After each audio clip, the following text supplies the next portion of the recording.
Being a landlord can be very challenging, especially when you're starting out. From marketing your property, to finding and screening tenant, to collecting rent, to dealing with maintenance issue. In addition, you have to be mindful of state, local, and federal laws. All this combined can be very challenging for any new landlords.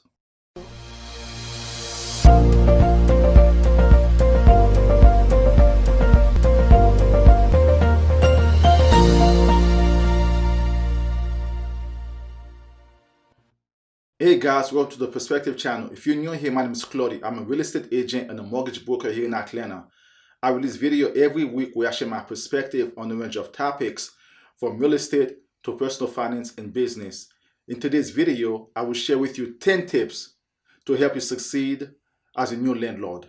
Tip number 1, treat your property as a business. From the get-go, you have to set your mind, this is a business. In order for you to acquire this property, I'm sure you came out of pocket with at least 20% down. So therefore, with any investment, you're expecting to get a return on your money. Managing property for many new landlords may not be your primary job. However, it is a source of extra income for you. So therefore, you have to conduct yourself in a professional manner when you're dealing with your tenants. Make sure you keep good accounting of your finances and conduct a thorough screening of your tenants before you let anyone into your property. Real estate and real estate investment usually come with a lot of regulations. Make sure you conduct your research regarding the state, local, and federal laws so you don't get yourself into any kind of trouble as you're operating as a landlord. The second tip is considering hiring a property manager, especially if you're an out-of-state landlord. The property manager can definitely help you find a tenant, manage the property for you, take care of maintenance issue. So therefore, you don't have to worry too much about involving yourself in the day-to-day operations, because these things do take time. It looks easy, but at the same time, as you start doing it, are you going to make yourself available to deal with situations as they become a problem? As far as like something happened in the middle of the night, are you going to be able to deal with it? So if you know, especially if you're not in state or if you're busy doing other stuff, I would definitely suggest that you look into getting property manager. I know here they normally charge like 8 to 10%. So that's a cost you can kind of factor in. And I think especially for a new landlord, that can definitely give you some kind of peace of mind when you're trying to learn the business and get yourself accustomed to being a landlord. So that's definitely a cost that you can, once again, if that's something that you're thinking about, you can just kind of factor that into your equation to make sure it makes financial sense for you. This is a business. Everything has to make sense. So if that's something that you can do, I would definitely recommend getting a property manager to help you with managing your property. The third tip is to make sure you set the right rent price. You don't want to set your price too low. You don't want to set your price too high, because there's a danger in both of these strategies. If you set your price too low, you may attract some type of tenants that you may not want into your property. At the same time, setting your price too low will definitely affect your bottom line. So as an investor, your primary goal is to make money. So if your price is too low, so once you factor in your expenses and all that other stuff, you may lose money at the end. And also, like I said, you may not want certain kind of people into your place. So setting it too low will invite certain kind of people into applying to get into your property. On the other hand, if you set it up too high, so that's going to pretty much price you out of the market. You want to remain competitive when it comes to you setting a price for your property.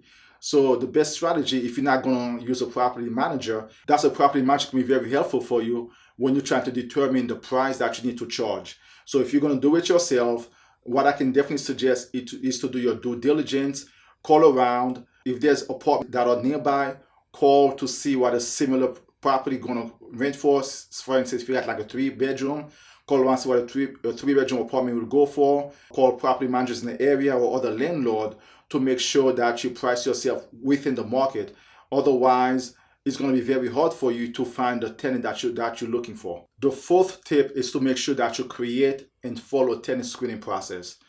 The main goal of having this process is to make sure that you have the type of tenant that you're looking for. So you want to screen people carefully to make sure that they meet the standard that you're looking for. At the same time, you got to be very careful when you're dealing with tenants and the laws that apply. Say, for instance, housing law, that you do not discriminate against certain kind of group. So that's why what I said initially, your very first step is to make sure that you understand the local laws, the state and the federal laws, because you are dealing with tenants. They are protected. Say, for instance, like you cannot discriminate based on sex, based on familial status, handicap, and all that stuff. Just make sure you are very careful when you're screening people out, that there's no kind of impression that you are discriminating against certain kind of group, and show preferential treatment towards others. So make sure everything is kind of even out, and use the same process for all your tenants, and do not alter it. And that's why it's important as a business, you create a system that you follow. It doesn't matter who comes through the door, you're going to apply the same process to everyone. So that will definitely kind of give you some kind of protection in the event something were to happen, that you keep everything clean. The next one is to create a rental application. So basically what that does, in addition to get the demographics of your potential tenant, that kind of give you like the history or background of where they work, their income, their rental history, and other information that you find that is important to you. You can make sure you put it on the application to make sure that you can gather as much information as possible in order for you to make a very good decision. Like I'm going to keep on saying, when it comes to doing real estate investment as a landlord, there are laws. Always make sure that you are operating within the law. Make sure you're not violating any law, because these things can be very costly. You just want to make sure that everything is done professionally. So your goal is to make sure that whoever is going to move into your property, going to treat your property as their own. So that's your goal right here. Make sure the person can afford the property, don't have any criminal history, and also have a good rental history. So that's the key that is the most important to you. So you want somebody that's going to take care of your property, not going to cause any damage, going to pay your rent on time, and not going to give you any problem. So these are the things that you're looking for. So if you have any other criteria that you want to include, so make sure you add that on. So you make sure you have the right person, the right fit that you feel gonna be a good tenant to live into your property. Number 6, require that all tenants have renter's insurance. As a landlord, your homeowner's insurance covers your property and your personal items that you have in your home. But if you're going to use your property as a rental, your homeowner's insurance will not cover your tenant's personal property.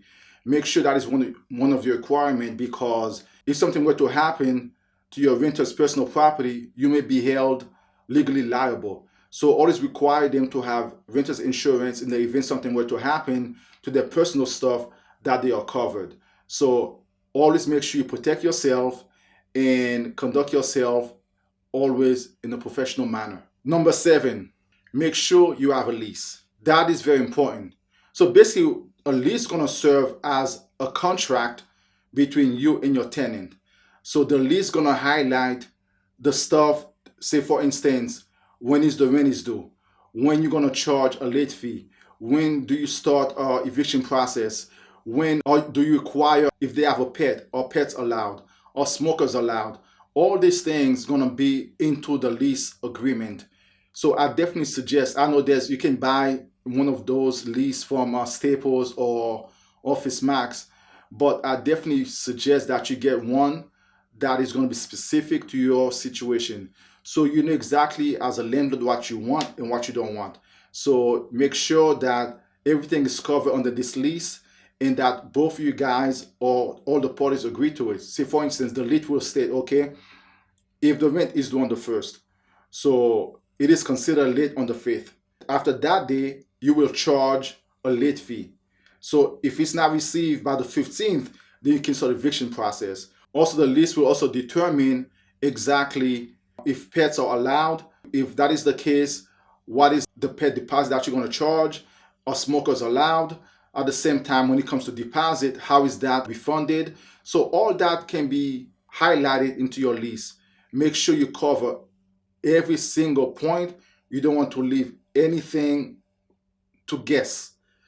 So once the lease is done, you have to make sure you follow the lease, right? So take your time, make sure you put a list together to cover all the things that you feel that's going to be important to you. And once that is done and all the parties agree to it, and that's going to be pretty much what you're going to be follow as long as the tenant lives into your property. Don't skip that process. Don't kind of take nobody's word for it or use any kind of just, I'm sure you can find something online that you can use, but I'll definitely recommend you put a lot of thought into these things, because as you hear all these horror stories with tenants and landlords, all that stuff. So make sure you cover your backside. Number 8. So once you have your lease now that all parties have agreed to, the terms that are within that lease, you have to make sure that you enforce everything on the lease. I'm going to say it again. Make sure you enforce the lease. If your lease states that the rent is late on the 5th of the month and you will charge $100 late fee, on the 6th of the month, if you don't receive that, you charge the late fee. If the lease says if you don't receive the payment plus late fee by the 15th, that you will start the eviction process. If the 16th come, you have not received the rent plus the late fee, you start the eviction process.